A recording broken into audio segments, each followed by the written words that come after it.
Welcome to the Aquest podcast, conversations about regs, funds, and governance with your host, Daniel Lawlor.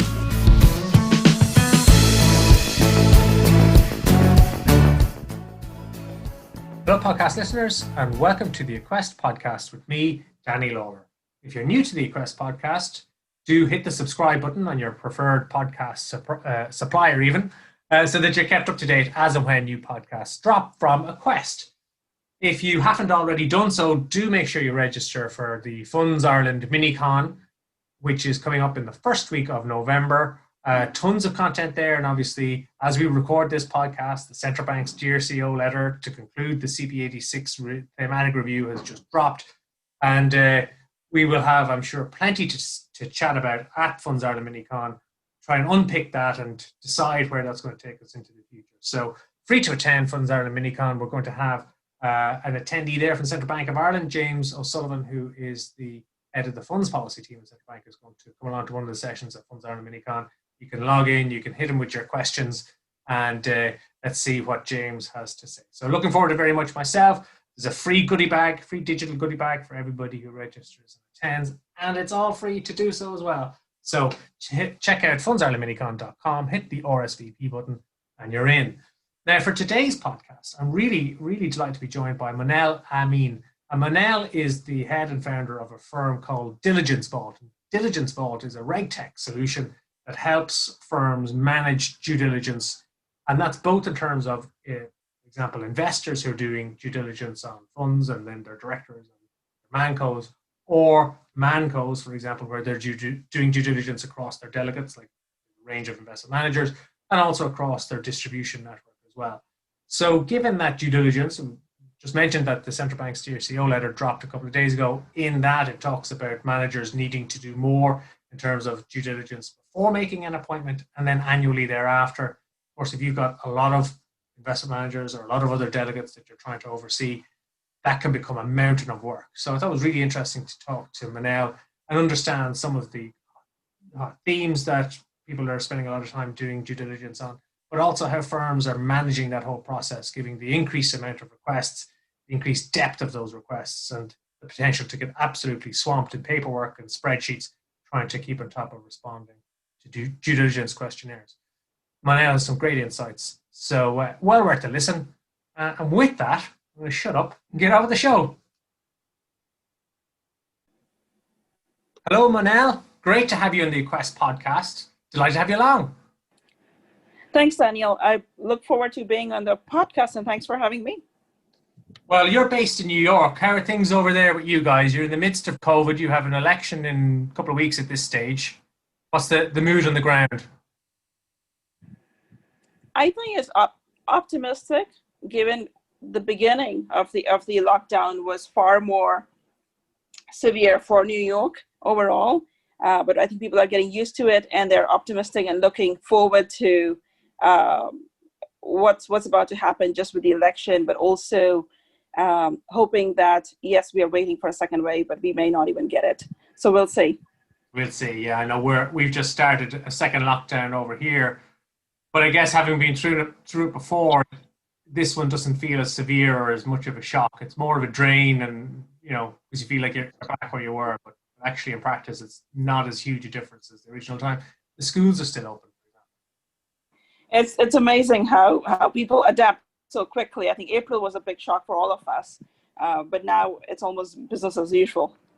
Well, a little bit about yourself, Monel. Like you're the CEO and founder of Diligence Vault, which is a tech firm. Are you tech whiz? I see you're an electrical engineering in your background. Are you a computer whiz? That's right. So I'm electrical engineering, and which in the traditional sense is motors and high voltage and power systems. But yes, I did have some engineering background. I have learned pretty much how to code aspects of computer science and how to become a developer on the job. And then I pivoted to more of a finance sector after business school. And I think the combination of both the experiences, having worked in the financial services and more specifically in the asset management segment, and having the technology background, has definitely helped me quite a bit in laying the foundation of Diligence Vault and moving from, say, idea to a product. So that was quite instrumental, having the combination of both, because one gives you the skills to create the product, the second gives you the business knowledge of understanding why the product is needed. And that has been, I've been quite fortunate to have both. Yeah, certainly two hyper relevant skill sets in today's world.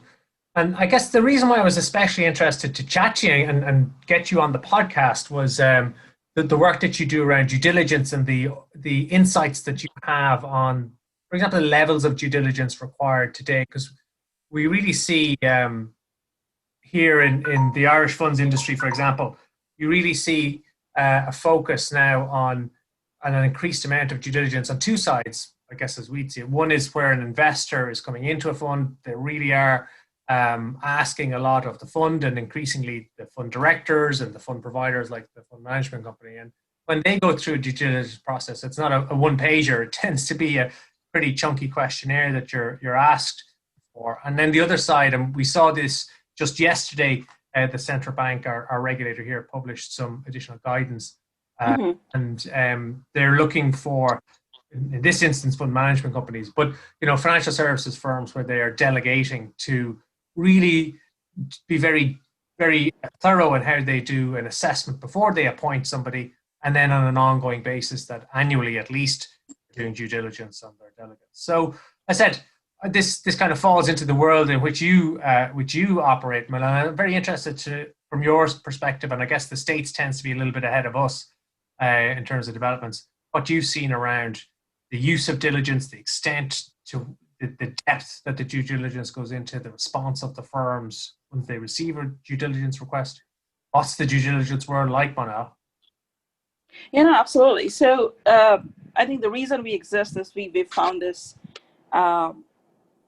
pain point that the industry as a whole experiences in some of the use cases that you've mentioned, which is between investors and asset managers and the distributors or the management companies and the delegates. Anytime I think there are two parties involved and there is a transaction, there has to be some sort of a diligence pre-transaction as well as ongoing monitoring, and laying out a monitoring and a governance framework is critical in any of these relationships. But what comes with that is a lot of information exchange. You pointed out GDQs and questionnaires. That is one big part of it. But then on top of it, once you do get the information, if you are the requesting party, what do you do with that information? How do you build a risk framework around it? And how do you report on it? As well as if you are the provider of the information, how do you collate all of that information internally? Because presumably one person in the firm doesn't have all that information. And when you are the provider and you are getting a lot of requests from different requesters, may it be regulators, may it be your investors, may it be your service providers or partners, how do you effectively respond to a lot of those requests, right? So those are the pain points that we've seen. Historically, this process has been very, very manual, very document heavy, and quite bilateral, even though all of the use cases that we mentioned are pretty much many to many. And that's where I think Diligence Vault has helped with the process. What we have also seen is the volume of due diligence has been increasing year over year on a double-digit basis. And just if you just take this year alone, if you just take the use case of the investors and the fund managers, everyone pretty much went remote starting the second quarter or even late first quarter.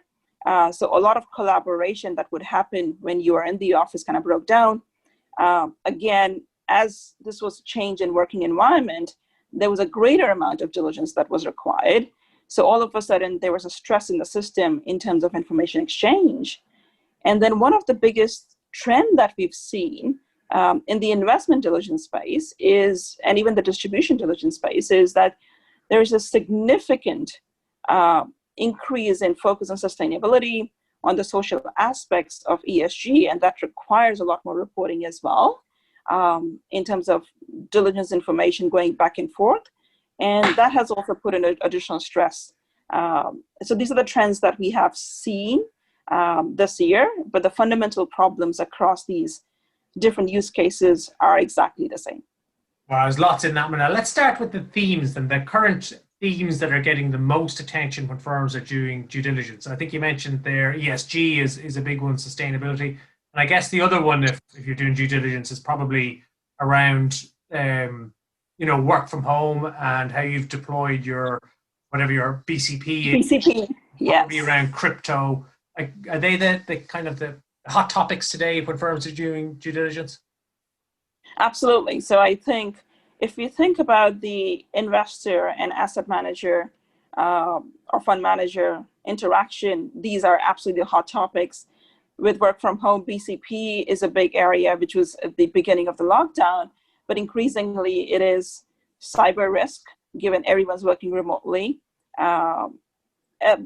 given the stress that it puts on the operations of the firms, the stress that it puts on the intellectual property of the firms, right, from investment and operations perspective, and also a lot of focus on employee training, because you aren't within the safety of an office, if you will. You're working from home, different networks, different computers, different ports.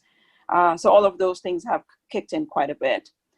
Similarly, a different type of, as new products are coming to the market with these different themes, it's the asset manager distributors, where suitability becomes a big aspect, financial crime becomes a big aspect, and then management company and delegate, which is what you just pointed out as well.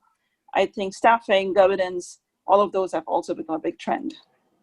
And so for the firm then that's the provider of information, you're in a firm, you've received a request from somebody who's doing due diligence on you.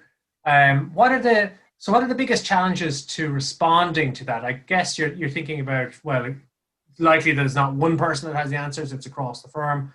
Now they're in the same office block, they're all in their own individual homes, so it's a bit more fragmented. And so that's part of it. And then I guess the volume in terms of the amount of information being requested has increased, and the level of depth of knowledge and information to be provided back has increased as well. Are they kind of the key challenges that firms are facing? Absolutely, yes. And I think, yes, that it's decentralized, and also the approval process, right? If you're in the office, someone can walk by and you guys can discuss it, right? Two people can discuss it and then come up with a response. Sometimes people don't know, say, if Joe, who's sitting in his home, and then Jane, who's sitting in her home, if they are both crafting the same response. So there could be some duplication of effort. People can override each other's work. I mean, some of the most fundamental things that you think could have been solved years ago still are happening. So it creates a lot of repetition, a lot of duplication, and a lot of manual efforts, especially when people are working remotely. And anything that helps with collaboration and easing all of those friction points becomes a big deal. So then the respondents can actually focus on the quality of the response and the substance, and not the administrative burden that is around that, given the nature of the business that we have transformed into. Yeah, and I guess another challenge is probably document management. You said there about duplication. So it could be John and Jane are both writing the same answer, but John may have written an answer last month and the month before and the month before. So correct. Trying to manage your documents so that you're being efficient and not reinventing the wheel every time must be pretty important too. No, that's absolutely true. And I think one of the biggest things that the respondents do appreciate, the ones that have adopted technology, is technology can help ease some of these pain points, right? So it can centralize a lot of this information. It can make it available on a timely basis. And you know that the accuracy would be high because technology can also enforce audit trail of all the activities, right? So that's how technology can ease the administrative burden, so people can keep track of the increased volume. And of course, one of the other aspects where diligence technology can help is even with the depth itself, right? If you have a centralized repository and if you have a recommendation engine or ability to auto-populate from historical responses, all of these can help address some of the standard type of questions so that people can focus on the newer questions or questions that require detailed analysis and explanation in coming out and providing a better set of information to the party who's requesting it. Yeah, like, I mean, I'm not a techie person, but we do work with tech firms, reg tech firms. And Sure. I guess my view of the world is when a new requirement comes in, or when you're looking at how you perform a task, if your first response is to throw people at it, that's probably not where you want to be, because there's usually either an existing tech solution or an existing tech solution that's pretty close and could be adapted for what you need. And that, for me, that'd usually be the first port of call. But I guess if you're not doing this with the tech help, you're doing it manually, you're trying to manage documents and look at spreadsheets and stuff like that. Is that kind of how firms who aren't using tech solutions would do this? For the most part, yes. I mean, we typically say that our biggest competitor, and I'm saying this jokingly, is Excel and apathy, right? If people, because it's just, people are used to it, it's perceived as a free solution, but there's a huge amount of manual burden, which is the cost that people face. And it's frankly not scalable as the volume goes up. And as we are now in a new environment, the manual effort is absolutely not scalable. So as a result, we have seen a distinct pickup and acceleration in digitizing the flows and adopting digital solutions and getting ready for the future. So we are seeing that bifurcated behavior from the industry as well. And would you have a figure, a stat, or a number that would kind of explain the efficiencies of working on due diligence or completing a questionnaire using a tech tool versus doing it manually? Yeah, absolutely. So I can probably share some stats from both sides. So on the respondent side, maybe whether it's a delegate or distributor or an asset manager, they typically say that they can double their capacity without adding a headcount, right? Because you leverage tech where you can in helping automate some of the micro tasks, as well as centralizing information also helps significantly. So that's one on the respondents.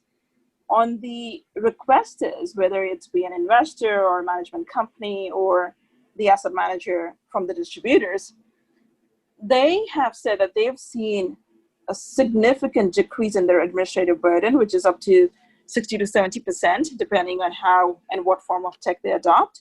So then they can focus their efforts and analysis and time on doing the analysis, coming up with risk frameworks, identifying risks that are material, and working with the provider of the information to address and mitigate some of these, right? Rather than making it a check the box exercise saying, hey, we've collected the information, but we don't have the bandwidth to analyze that. So that's something that we've seen. So it increases your capacity because you're spending less time on the administrative side and you're spending more time on the qualitative side, actually analyzing what the information is that's been given to you and trying to interpret it and read between the lines. That's right. Correct. Well, we have a role over here. One of the directors of the fund management companies is required to be an organizational effectiveness role on the lookout for improvements. And I certainly think that looking at how firms respond to due diligence requests could be one that's very much one worth spending a bit of time understanding whether the firm is doing it well or could do it better. So I'm going to make a little note of that for OEs when they ask me what they should have on their agendas. But tell me this, where you are the recipient of the information then. So we talked about the firm gathering the information to respond to a due diligence request, but the recipient who's actually receiving all of these hundreds and hundreds of pages of data in, what is it that tech solutions on due diligence do to help them, and how do they do it? So I would say that the tech solutions help them in three different distinct ways. One is managing the entire collection workflow. So imagine sending an email out to hundreds of counterparts and then chasing them and figuring out who's answered, who hasn't answered, email bounce backs, some of the most basic things, right? That takes up a lot of time from people. And with technology, you automate all of that. You have full transparency on how people are responding to your diligence requests. And both sides can collaborate on it. So that's itself is a big transformational aspect. The second is people are no longer collecting just the documents. With technology, you now have the ability to structure the information as it's coming in, right? So instead of saying, please describe X, Y, and Z policy and process or framework, You can ask a question saying, do you have this framework? It could be a binary response, a yes or a no. Or if yes, then please pick what types of frameworks do you have, right? So you can create objectiveness to the extent possible. And of course, there are certain things that would always be subjective. But what this lends itself is that you can now analyze this information readily. You can build a time series, and you can benchmark a lot of these things across different respondents. You can build a risk frameworks and flag stuff, right? So it lends itself to a lot more that you can do when it comes, instead of when it's coming to you in, say, PDFs and Excel. And the third thing is, once you have a lot of this data, you can also create faster heat maps. You can create reports that you can generate recommendations, all of that pretty seamlessly on the platform. And then everything could be auditable, right? So it's on, even on the recipient side, when people are collaborating, they are not overwriting each other's stuff. They can all collaborate and come to an output much faster as well. So both sides can benefit from technology. Yeah, and really what strikes me there as you're speaking, Monel, is that I mentioned that the regulator had issued this Dear CEO letter. They talk about, in that instance, fund management companies doing more due diligence before a firm is delegate, doing it on an ongoing basis, at least annually. And I guess if you're a firm and you have 10 or 50 or 100 delegates, as that number grows, it gets difficult in terms of your resources and timing to do diligence across 100 delegate investment managers. And I suppose instead of fall apart and say we can't do it, or have put it on to a cycle that pushes some firms out beyond the year to 2 years or whatever, that this may be a way to balance that, to be able to get through all of the due diligence across all of the firms in a way that is smart and helpful, but doesn't require you to double your headcount just to do this due diligence process and chase emails. That's right.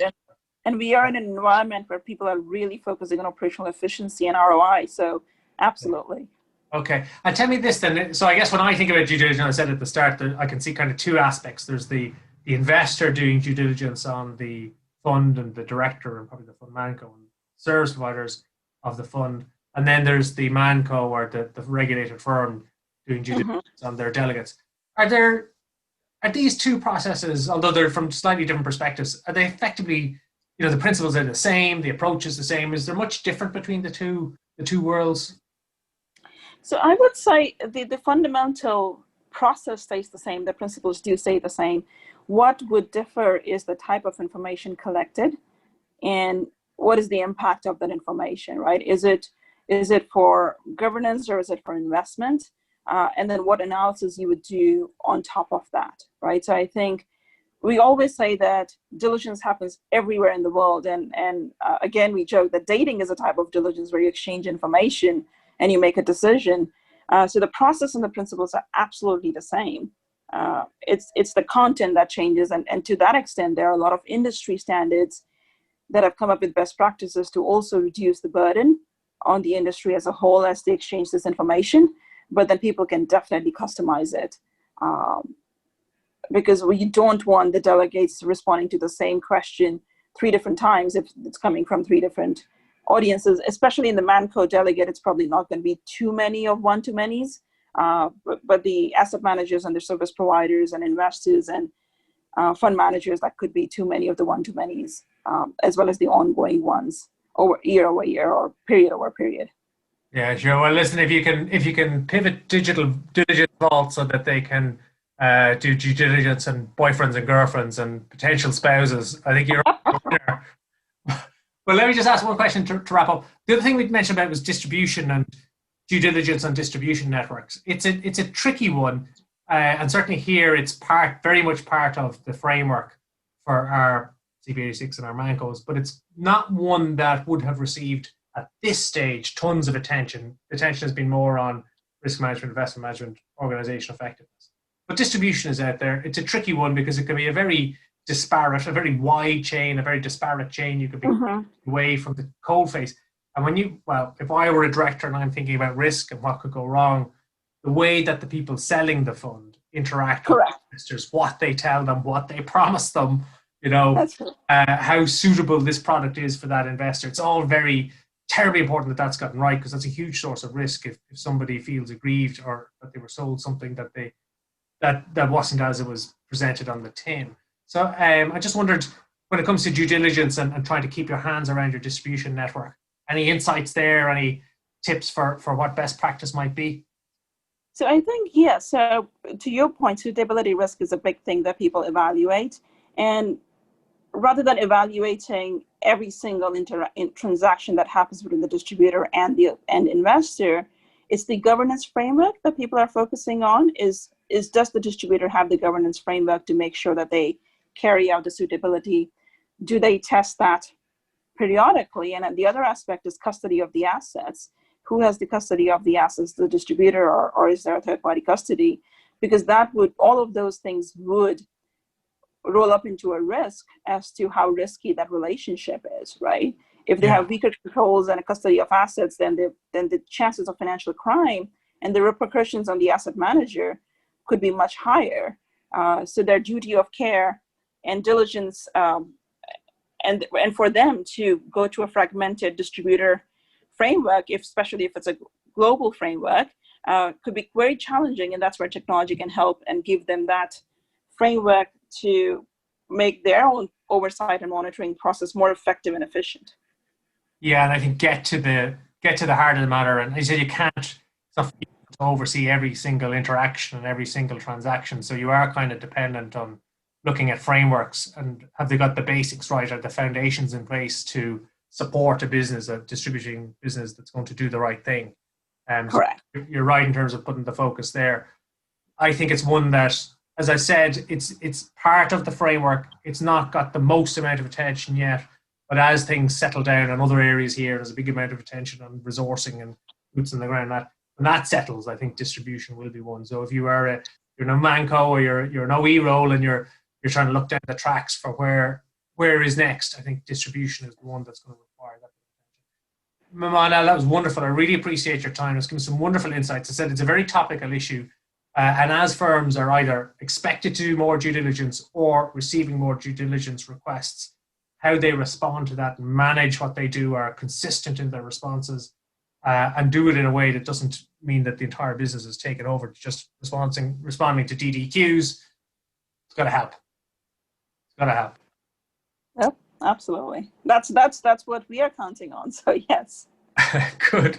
Well, listen, thank you very much for your time. I really appreciate your time and your insights. I know it's early in the morning in New York, so I'm going to let you go to wrap up the podcast there. Thanks very much, podcast listeners, for tuning in. And we'll catch you next time on the Aquest podcast. Thanks.